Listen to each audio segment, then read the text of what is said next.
Let's start with this. Lakers, I watched them last night. I like the Dallas roster. I like the Dallas youth. I like the Dallas athleticism. And I'm watching the Lakers, and I'm like, my God, if you took LeBron out of this roster, it's the Pelicans 4 years ago with Anthony Davis. And I don't even think they're as good because I love Drew Holiday. How are they number one in the West by 5.5 games, Chris? If LeBron can carry this team to a title, we have to acknowledge this is GOAT stuff, right? It's second GOAT. It's GOAT Junior stuff. He'd be second to Jordan, which is what he is right now.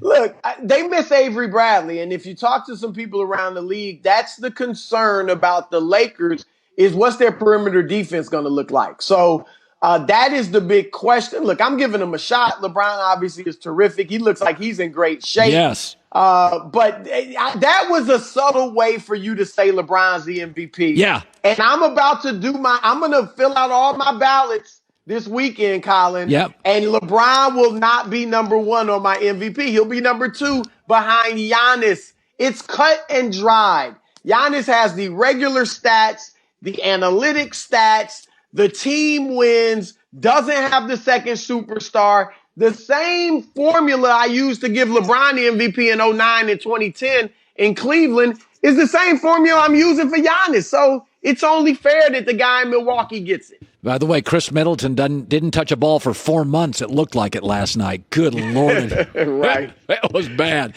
I want to get to this. If all I know is this, Kawhi Leonard's holding the trophy in 3 months. Third MVP, third win, third franchise. Never been done. How do I not put him in my top 5 all time or top 10? How do I not? How? Top 5 all time? 3 titles. 3 MVPs. I'm a guy that has picked Kawhi to lead the Clippers to the championship this year. But slow down, Colin. There's no way I'm putting him ahead of Shaq, Kobe, Tim Duncan. What about KD? What about KD? His rings would be better than KD's for sure because, those rings at Golden State, they're rings. I'm not trying to diss KD, but they weren't the hardest rings in the world to get. These would be worth more. Let's say that.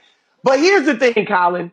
Kawhi, to me, if he wins it this year, and you're right, he becomes the first guy to lead 3 franchises. But when he won it in San Antonio, yes, finals MVP, no best player on that team. He averaged 12 points that year. It was still Tim Duncan's team. You had Manu, you had Tony Parker. I'm not taking it away from him, but you nitpick when you start talking about top 5, top 10 of all time. Then I can look at last year's championship. It was great.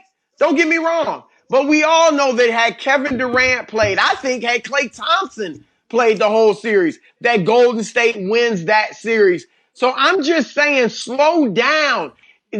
Being top 5 all time individually, I mean, you got to look at how many MVPs the guy has. He won't have any, regular season MVPs. You got to look at your individual stats. His individual stats throughout his career are not like eye-popping. He's just started delivering the ball and getting more than 4 assists a game this year. So there's a long way for Kawhi to go before we put him in the top 5. What I would do if he wins it this year is now he's in that top 20-ish, and we want to watch, okay, how high does he climb? He could finish ahead of Kevin Durant historically, but he's got to keep climbing. I believe, Colin, he'll probably win more championships than LeBron James.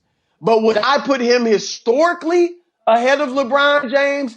No, not with 4 or 5 rings. To me, you look at him, LeBron's just a better individual player. Yes. I think it'll take 6 or 7 rings from Kawhi for me to say, okay, he's better than LeBron. Yeah.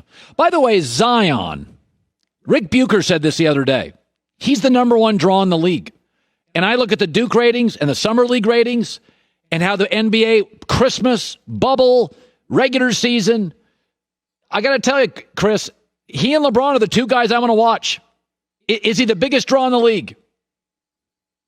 Look, no shade on Rick, but for junk food junkies, yes.